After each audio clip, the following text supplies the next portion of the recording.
de todos. Bueno, allí nos quedamos, y vamos a cubrir todos y cada uno de los detalles. Aquí lo tengo a Marcelo Gallo Tagle, que es presidente de la Asociación de Magistrados.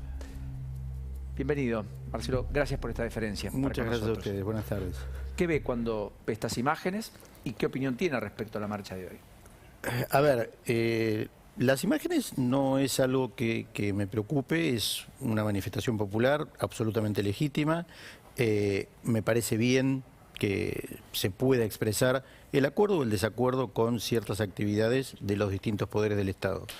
Lo que a nosotros nos preocupa mucho, y así lo hicimos saber en el comunicado que hizo nuestra institución el 12 de enero, nos preocupaba que de los distintos sectores funcionarios, de los distintos poderes del Estado, alentaran, invitaran, promocionaran esta marcha.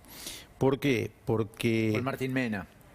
Hubo varios, no fue el único, hubo varios. Ferraresi.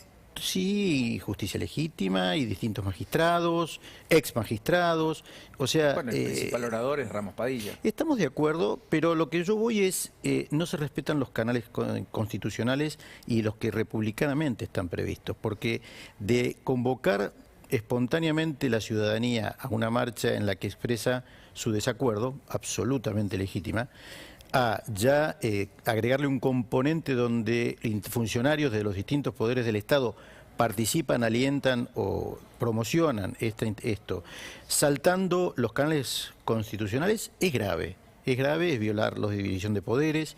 Si hubiera... ¿Cree que hay un intento de amedrentamiento? Absolutamente, pero es una constante en este sentido. Permanentemente nosotros venimos señalando que hay un permanente intento de domesticación del Poder Judicial. ¿Qué significaría domesticar al Poder Judicial? Lograr que... A ver, esta marcha es producto de un fallo adverso que no cayó bien al Poder Gobernante. Entonces la mejor manera de demostrar su desacuerdo con ese fallo, en vez de respetar... El caso Vudú. No, el tema del Consejo de la Magistratura. El caso del Consejo de la Magistratura, decretándose la inconstitucionalidad de una ley en la cual se modificó la composición del Consejo de la Magistratura, que promocionó la reacción fue esta, donde se argumenta la invasión de otros poderes.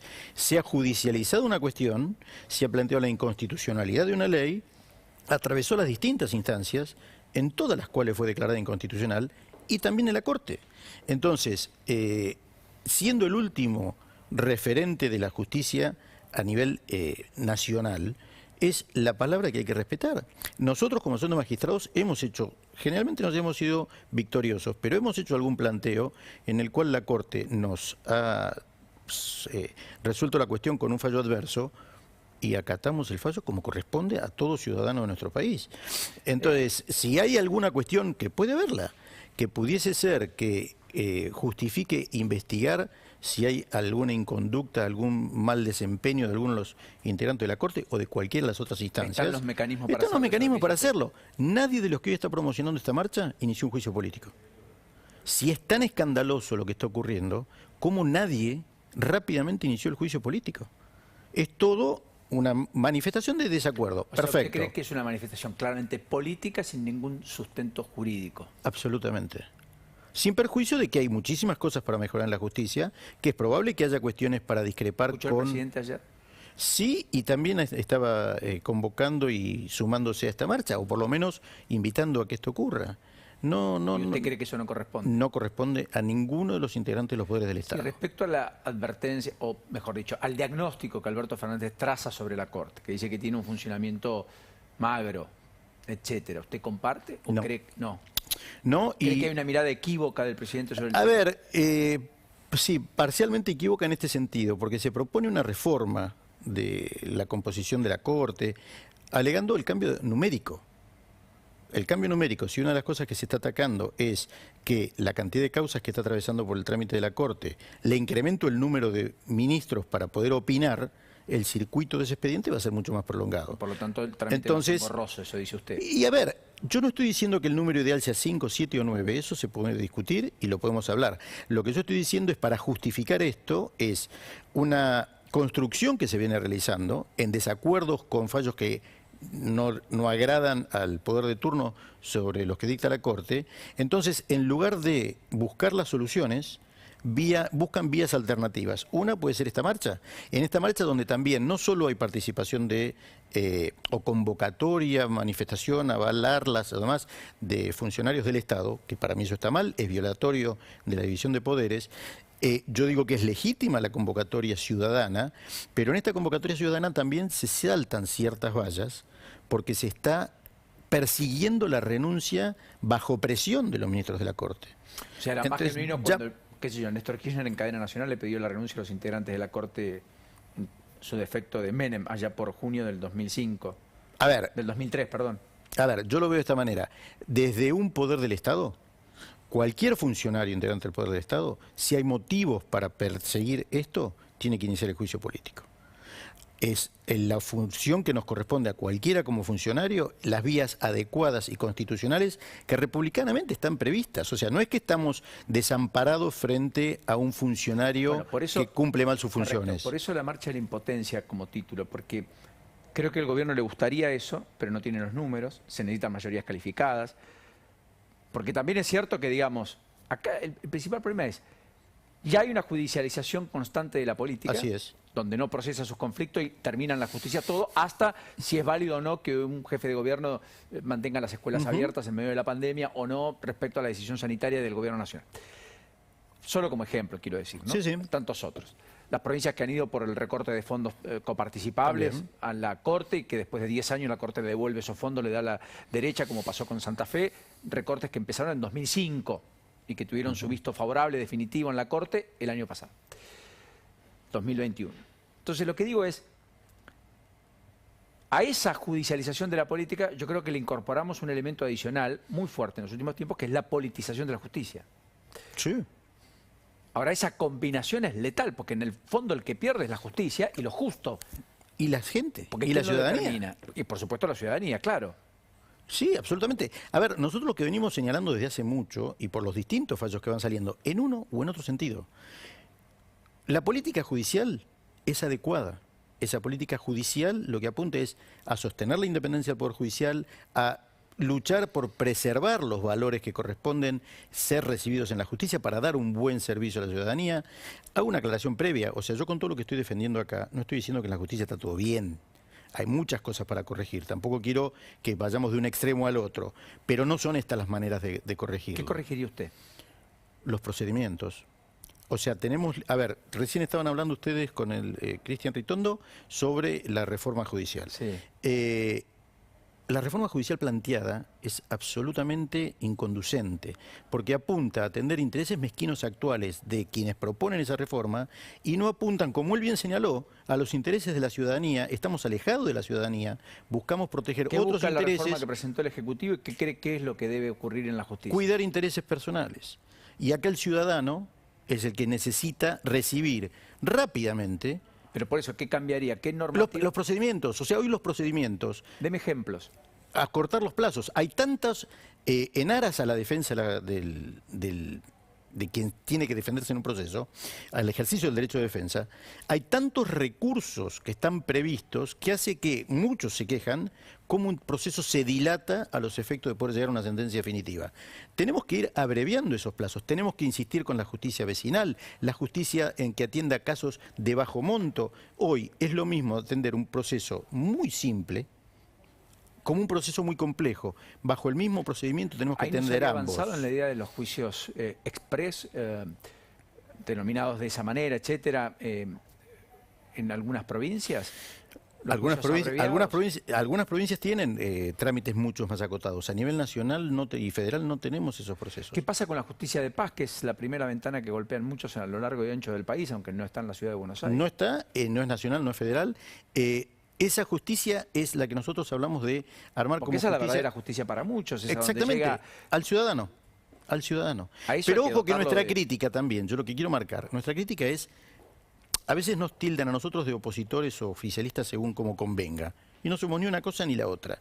En este mismo escenario, nosotros estamos cuestionando justamente por la lejanía de la ciudadanía una ley que ha dictado la legislatura porteña el año pasado, donde atribuye al Tribunal Superior de Justicia de la ciudad ser instancia de revisión de las cámaras nacionales.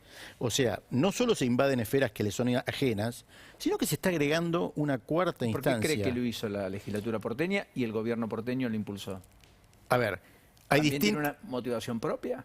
Y según quien la dé, son distintas. También en esto Horacio Rodríguez Larreta quiere tener un control del judicial. A ver, vamos a hablar las cosas como son, Sí, claro. que no son las que a mí me preocupan porque yo apunto a otro aspecto. Pero si uno escucha las distintas versiones políticas, unas a favor de impulsar el traspaso de la justicia nacional a la ciudad, cosa que está mal, y otros que ven en esta movida que se ha dictado con esta legislatura, una protección a ciertos procesos de el anterior presidente de la Nación. Y nadie de todos los que están discutiendo esto se ocupó del ciudadano común. Al ciudadano común, con este trámite, le incorporaron una instancia más en un largo proceso que ya tramita. O sea, usted lo objeta lo que está pasando en la Nación, también esta instancia. Absolutamente. O sea, el problema es global. Alejandro Katz hace un rato decía, la política no está entendiendo la magnitud y la dimensión del problema de la justicia. Yo creo que es peor que eso. ¿Qué? A ver. Yo creo que nos están usando muchísimo para tapar otros problemas y correr de eje temas esenciales y graves que hay en el país. ¿Usted siente que la política está usando a la justicia para ocultar propias debilidades de la política? O porque no puede dar respuestas a otras que son propias de otros órganos que no es el Poder Judicial. Por esta simple razón, no puede ser que en plena pandemia éramos tapa de diarios la justicia, como si la ciudadanía no estuviera preocupada por otra cosa. En plena pandemia se trató de impulsar la reforma del Poder Judicial, cuando lo preocupante era conseguir las vacunas, atender la pandemia, poder dotar a los hospitales de los recursos necesarios. Estamos con el tema de la deuda, de la inflación, y permanentemente aparece la justicia en primer plano. Sí. Esta marcha aparece como consecuencia de un fallo que resulta adverso, que como usted bien señala, se judicializó una cuestión política. Sí, es cierto. Y después vienen las quejas cuando habiéndolo judicializado, el fallo no me gusta. Gracias por esta diferencia, Gallo Tagle. Al contrario, muchísimas gracias a ustedes por el tiempo. Muy generoso y muy gentil. ¿Va a estar el jueves? No. Nosotros no estamos apoyando ninguna de las dos marchas, porque hay una cuestión que es más grave, y en eso coincido con lo que ustedes señalaban recién de Pío Mato. Estamos cada vez agrandando más la grieta. En vez de trabajar en serio, responsablemente, para terminar con esta grieta y atender los problemas que realmente tenemos que atender. Porque yo le dije recién, hay muchas cosas para mejorar el Poder Judicial. Y las cosas no se van a mejorar ni con la postura de uno o del otro, es con el consenso de todos. Porque vamos a tener que lograr consensos y que esas modificaciones del Poder Judicial sean perdurables y no como las que tenemos ahora, que claramente tienen un futuro efímero porque pretenden atender intereses particulares puntuales actuales. Marcelo, muy gentil. Al contrario, muchas gracias a ustedes. Por su tiempo en particular en esta tarde. Muchísimas gracias. Vamos a la pausa. Esto está pasando en la calle, esto está pasando en la ciudad, esto está pasando en la cercanía del Palacio de Tribunales, en uno de los epicentros de la... Apareció la Cámpora. Allí está, la imagen. Con banderas en medio de una marcha con alto componente político. ¿Querrán hablar? ¿Hablarán en buen romance? ¿Podremos escucharlos? Tras la pausa, no te vayas, estamos allí. Y ya viene todo el análisis respecto a la cuestión sanitaria con los indicadores de las 5 de la tarde. Y no te pierdas un caso, hablando del letargo judicial, que trae Lourdes. El de Carlos Liuzzi. Tal vez no recuerdes, tal vez no sepas, tal vez no quieras conocer, pero es importante. Son los importantes.